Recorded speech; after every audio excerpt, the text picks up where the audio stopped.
Un accès au marché élargi, un environnement plus propice aux affaires, des efforts accrus pour la protection des droits de propriété intellectuelle et une augmentation des flux d'importation. Il s'agit là des 4 nouvelles politiques majeures dévoilées par le président chinois lors du forum de Boao pour l'Asie.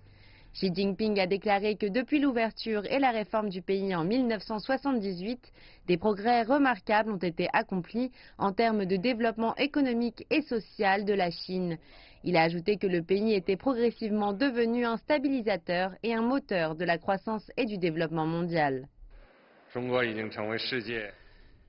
La Chine est devenue la deuxième puissance économique mondiale. C'est aussi le plus grand producteur industriel du monde, son plus grand acteur dans le commerce des marchandises et son plus grand détenteur de réserves de devises étrangères. Le président Xi a souligné qu'un certain nombre de mesures importantes allaient être mises en œuvre pour faciliter l'accès au marché. Ces mesures comprennent notamment le rehaussement des plafonds de participation dans les secteurs bancaires, financiers et des assurances. Les industries automobiles, maritimes et aériennes devraient également s'ouvrir plus avant. Le président Xi a ajouté que la Chine souhaitait devenir plus attractive pour les investisseurs étrangers.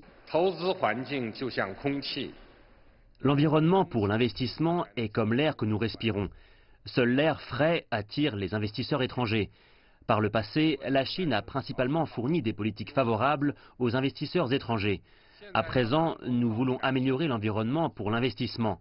Nous voulons aligner le pays avec les régulations économiques et commerciales internationales, accroître la transparence, renforcer la protection de la propriété intellectuelle, nous conformer avec l'état de droit et encourager la concurrence face aux monopoles.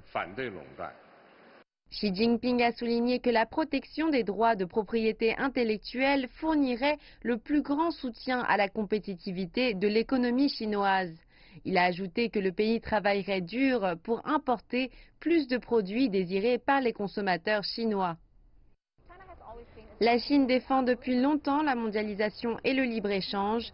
Ces nouvelles mesures témoignent non seulement de l'engagement de la Chine à tenir sa promesse d'ouverture, mais également du rôle de leader que le pays souhaite endosser sur son propre territoire et dans le reste du monde.